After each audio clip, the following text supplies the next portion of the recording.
Yes. Hello, good morning. This is Mr. Vaughan, head teacher at Priory School.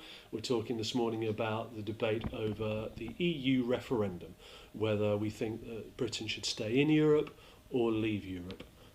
This is a very contentious argument. People feel very strongly about it. There are very polarised views on both sides at the moment.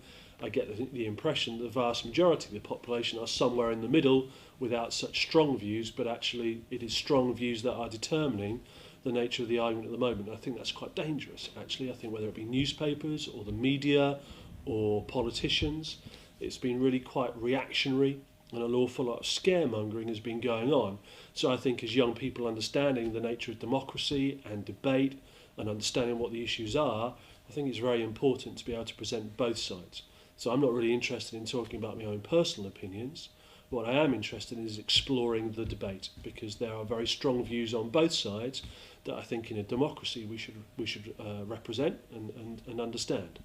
So, as I understand it, the main arguments for leaving Europe are about the quality of our economy, about the number of jobs that could be created, and about sovereignty, the ability to make our own decisions about our own country, but also about border controls. And there is an awful lot of genuine concern about the influx of people that we know very little about into our country. So the argument for leaving Europe is that people will make the argument that our economy will be stronger not being in Europe, that our borders will be more secure not being in Europe, that there will be more jobs created because we have more flexibility to have trade agreements with who we ever want to have trade agreements with, rather than being locked into trade agreements in Europe.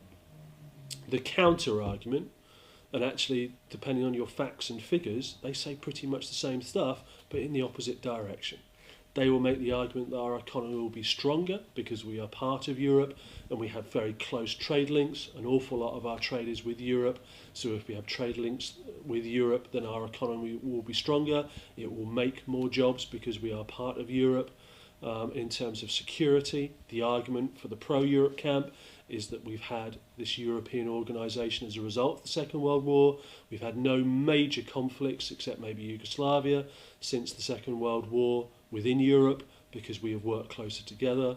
And we work together, for example, to combat terrorism and stop illegal immigrants that we would not want in the country being able to get in, because we work in a collaborative way rather than setting ourselves outside of Europe. So you have two very conflicting points of view that actually effectively make the same arguments. For example, in terms of the state of the economy, both sides are saying we will be stronger if you take our position. So for the people in the middle, it's very difficult to work out. You have to look at the evidence, you have to look at the statistics and try and come to your own conclusion about it, because you know full well that the people on the extremes will not listen to reason. They will have a very firm view about what is right and what is wrong, and they will not be swayed. But actually the referendum will be determined by those people in the middle who need to understand what both arguments are as clearly as possible, and then on balance come to a decision about what they think is important. But make no mistake, these are massive decisions that will affect your working conditions as you become adults, that will reflect the nature of the country that you live in as you become adults. So don't underestimate the fact these are really, really important decisions, and very contentious as well. There are people within the same political party who are falling out quite spectacularly over this because they feel very strongly. So people who have previously been allies are disagreeing intensely about the nature of this debate. And I suspect it's going to get a lot nastier in the coming weeks as well.